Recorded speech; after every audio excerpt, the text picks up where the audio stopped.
Gold, trusted gold buyers. మీరు తాకట్టు పెట్టిన బంగారాన్ని విడిపించి ఈ రోజు ఉన్న మార్కెట్ ధరకు కొనబడను. అంటే ఇందాక మీరు మాట్లాడినట్టుగా అంటే నాకు ఎప్పుడు పెద్ద డైరెక్టర్లతో సినిమాలు పడలేదు, కొత్త న్యూ కమర్స్తోనే నేను సినిమాలు చేశాను. అంటే మీకు అదేమన్నా అది పెద్ద డైరెక్టర్లతో సినిమాలు పడకపోవటం వల్ల నాకు అనుకున్నంత గుర్తింపు రాలేదు, అలాంటిది ఏమన్నా మనసులో ఉందండి మీకు? లేదండి, అలా అని కాదు, నేను అలా చెప్పట్లేదు. అలా తీసుకుంటే చాలామంది heroes they made it big without support of big directors or something. But నా ఫీలింగ్ ఏంటంటే ఆ బిగినింగ్ స్టేజెస్లోనే నా ప్రేమ కావాల తర్వాత ఒక పెద్ద డైరెక్టర్తో చేసుంటే ఇలా ఇంకోలా ఉండేది కెరియర్. మనం అది మిస్ అయ్యాం, అక్కడ ఒక ప్లానింగ్ మిస్ అయింది. అప్పుడే మనకుండే ఆ టైంలో హైప్లో ఉన్నప్పుడే ఒక సినిమా పెద్ద డైరెక్టర్తో పడి ఉంటే ఇంకోలా ఉన్న కెరియర్. అది కొంచెం మిస్ అయింది. అది మిస్ అవ్వడం అంత ఈజీ కాదండి, బిగ్ డైరెక్టర్స్తో చేయడం అనేది అంత ఈజీ కాదు, అండ్ బిగ్ ప్రొడక్షన్ హౌసెస్తో కూడా చేయడం అంత ఈజీ కాదు. సో హోప్ఫుల్లీ మనకి అంటూ ఒక థియేట్రికల్ మార్కెట్ క్రియేట్ అయ్యి మనకి ఒక సక్సెస్ వస్తే 100% నెక్స్ట్ నుంచి కొంచెం ప్లాన్ చేసుకొని ప్రాపర్గా చేసుకోవాలి. ఎందుకంటే ఇంకా చేసిన మిస్టేక్స్ మళ్ళీ చేయకూడదు. ఎందుకంటే ఇంత కష్టపడాం, 14 years అయిపోయింది ఇండస్ట్రీకి వచ్చి. ఇప్పుడు మళ్ళీ ఒక హిట్ పడితే మళ్ళీ మనం చేసిన మిస్టేక్స్ మళ్ళీ చేస్తే ఇంకా మనల్ని ప్రేక్షకులు క్షమించరు.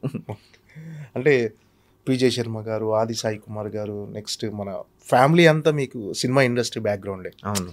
అంటే నిజంగా ఒక పెద్ద డైరెక్టర్తో సినిమా చేయాలనే ఆలోచన ఉన్నప్పుడు డాడీ దగ్గర ఎప్పుడైనా ఎక్స్ప్రెస్ చేశారా, ఒక పెద్ద డైరెక్టర్తో వెళ్దాం? లేదు, డాడీ కూడా పాపం బాగా ట్రై చేసాం, మేము ట్రై చేసాం. బట్ వాళ్ళ కమిట్మెంట్స్, వాళ్ళ బిజీలు, వాళ్ళ బడ్జెట్స్ ఇవన్నీ చాలా డిఫరెంట్గా ఉంటాయి కదండి. సో వాళ్ళంతా దే వాంటెడ్ ఎక్కువ బడ్జెట్ పెట్టి తీయాలి, ఎక్కువ ఇలాగ వెళ్ళాలి అలాగ వెళ్ళాలి అని. బట్ ఇప్పుడు అలా లేదండి. ఇప్పుడు ఏంటంటే ఈవెన్ పెద్ద సినిమా డైరెక్టర్స్ కూడా యాసిడ్ టెస్ట్ ఎవ్రీ ఫిల్మ్. వాళ్ళు కూడా ప్రతి సినిమా ఫస్ట్ సినిమాలా చేయాల్సిందే, ప్రతి యాక్టరు ప్రతి ఫిలింకి యాసిడ్ టెస్టే. ఇప్పుడు అలా లేదు. ఇప్పుడు జనాలు పెద్ద సినిమా అయినా కంటెంట్ లేకపోతే చూడట్లేదు. ఓపెనింగ్స్ వస్తున్నాయి, 2 days చూస్తున్నారు, తర్వాత 3rd day నుంచి డ్రాప్ అయిపోతుంది. సో ఇప్పుడు నౌ ఇట్స్ వెరీ ఇంట్రెస్టింగ్. ఇది ఇంట్రెస్టింగ్ దీంట్లో ఉంది తెలుగు ఇండస్ట్రీ. అంటే ఎంత ఫ్యామిలీ బ్యాక్గ్రౌండ్ ఉన్నా ఏమున్నా ప్రతి సినిమాకు ప్రూవ్ చేసుకోవాల్సిందే. అవును, ఇక్కడ ఇండస్ట్రీలో. అవును. సో అంటే చాలామంది ఏముంది ఫ్యామిలీ ఉన్నారు కాబట్టి వచ్చేసారు ఇండస్ట్రీకి వారసులు అని ఒక లైట్గా ఒక మాట వదిలేస్తారు. అంటే మీ పాయింట్ ఆఫ్ వ్యూలో ఒక వారసుడిగా రావటం అనేది ఎంతవరకు, అంటే అది ఒక అడ్వాంటేజ్ అనుకుంటున్నారా, ఎంతవరకు అది రెస్పాన్సిబిలిటీగా ఫీల్ అవుతున్నారు? సో మీరు చేసే హార్డ్ వర్క్ ఎలా ఉంటుంది అసలు? నేను నా ఫస్ట్ ఫిలింకి నా వీడియోస్, నా డ్యాన్స్ వీడియోస్ ఇవన్నీ చూసి నాకు ఫస్ట్ ఫిలిం వెంకట్ గారు ఇచ్చారు, డాడీ చూపించారు. ఇలా ప్రాక్టీస్ వీడియోస్, నా డ్యాన్స్ వీడియోస్ అవన్నీ చూసి. సో ఇట్స్ మోర్ ఆఫ్ నాకు ఆ యాక్సెస్ ఈజీ అయింది because I don't have any, అంటే నాకు బ్యాక్గ్రౌండ్ ఉంది కాబట్టి నాకు యాక్సెస్ ఈజియర్ అయింది. బట్ అందరు అప్రోచ్ లాగే ఆడిషన్, నేను ఫస్ట్ ట్రయల్ షూట్ చేసాం, నేను ఎలా ఉంటాను స్క్రీన్లో చూద్దాం అన్నారు ఆయన. అవన్నీ చూసిన తర్వాతే ఆయన నా మీద ఇన్వెస్ట్ చేశారు. ఫస్ట్ ఫిలిం, నా ఫస్ట్ ఫిలిమే 7 to 8 crores బడ్జెట్. అంటే అప్పట్లో 7 to 8 crores అంటే ఇప్పుడు 16 కోట్లు, ఒక 15 కోట్లు సినిమా. ఎందుకంటే ఇప్పుడు రేట్లు అన్నీ పెరిగిపోయినాయి. సో ఆ టైంలో అవన్నీ నచ్చి హీరో ఇతను బాగున్నాడు ఆన్ స్క్రీన్, ఇంత సినిమా చేయొచ్చు అని చెప్పి వాళ్ళు దిగారు. సో ఫస్ట్ ఫిలిమే నేను బిఫోర్ రిలీజ్ నేను ప్రూవ్ చేసుకునే దిగాను. సో తర్వాత ఆటోమేటిక్గా డాడీ గైడెన్స్ ఉండింది. తర్వాత నెక్స్ట్ నుంచి నా సినిమాలు నాకు వచ్చాయి. జస్ట్ బికాజ్ నాకేదో బ్యాక్గ్రౌండ్ ఉందని చెప్పి రాలేదు. బికాజ్ నాకు ఫస్ట్ ఫిలిం ఆడింది, నా మీద ఇంత మార్కెట్ ఓపెన్ అయింది కాబట్టి నాకు సినిమాలు రావడం స్టార్ట్ అయింది.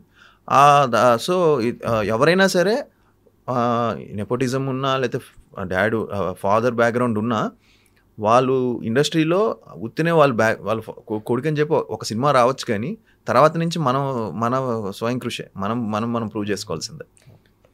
అంటే మీకు ఈ స్ట్రగ్లింగ్ టైంలో కానీ, అంటే వరుసగా ఫెయిల్యూర్స్ వస్తున్నప్పుడు ఏ సినిమా, అంటే ఫస్ట్ కథ విన్నప్పుడు బాగానే ఉంటుంది, కానీ స్క్రీన్ మీదకి వచ్చేసరికి అది డిఫరెంట్గా మారిపోతుంది, జనాలు ఆడియన్స్ రిసీవ్ చేసుకోకపోవటం.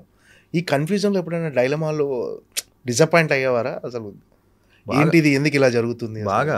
బాగా అనుకున్నాను కొన్ని. తర్వాత బిఫోర్ కోవిడ్ కూడా కొన్ని ఫిల్మ్స్కి నా శశి సినిమాకి మంచి ఓపెనింగ్ వచ్చింది. సినిమా డిసప్పాయింట్ చేసింది, బట్ ఓపెనింగ్ మంచి ఓపెనింగ్ వచ్చింది. ఆ సాంగ్ వల్ల లేకపోతే సాంగ్ వల్ల దానికి మంచి ఓపెనింగ్స్ పడాయి సినిమాకి. కోవిడ్ తర్వాత సిచ్యువేషన్ కొంచెం టఫ్ అయింది. ఎందుకంటే కోవిడ్ తర్వాత అందరికీ టఫ్ అయింది, నాకే కాదు. థియేట్రికల్ అనేది చాలా టఫ్ అయిపోయింది. బట్ ఇప్పటికీ థియేటర్కి వస్తున్నారు జనం, చూస్తున్నారు, ఎంజాయ్ చేస్తున్నారు. ఇంట్రెస్ట్ క్రియేట్ చేయాలి. సో ఆ టైంలో బాగా ఫీల్ అయ్యాను. ఇంకా ఇంకా ఇంకా మన కష్టమేమో అనుకుంటూ ఉంటే సడన్గా ఏదో మంచి సినిమా వచ్చేది, మళ్ళీ ఒక చిన్న హోప్ వచ్చేది, ఓకే ఈ సినిమాతో కొట్టచ్చు అని. సరే అని. సో నా ఫీలింగ్ ఏంటంటే మనకు ఆపర్చునిటీస్ వస్తాయండి ఏదో రకంగా, but we should never give up. మనం గివ్ అప్ ఇచ్చామంటే కష్టం. ఎందుకంటే డాడీకి ఇప్పుడు is very busy as a character artist. ఎన్ని సినిమాలు అన్నీ ఈ లాస్ట్ 2 years నుంచి చాలా బిజీగా ఉన్నారు. ఆయనకి మధ్యలో కొంచెం ఆయన కూడా చిన్న ఇదైంది, కానీ ఇప్పుడు is no looking back. Is every year is doing 10 films 12 films. So ఆయనకి చాలా బ్రేక్ వచ్చింది, ఆయనకి చాలా సినిమాలు వస్తున్నాయి. సో బాబాయ్కి కూడా లేట్గా వచ్చింది. బాబాయ్కి అరౌండ్ 40 years 42 yearsకి బ్రేక్ వచ్చింది. ఓకే, మా రేవి బాబాయ్కి కన్నడలో ఇప్పుడు most biggest villain. So maybe నాకు కూడా కొంచెం ఇంకా లేట్గానే వస్తుంది అనుకుంటా. ఓకే.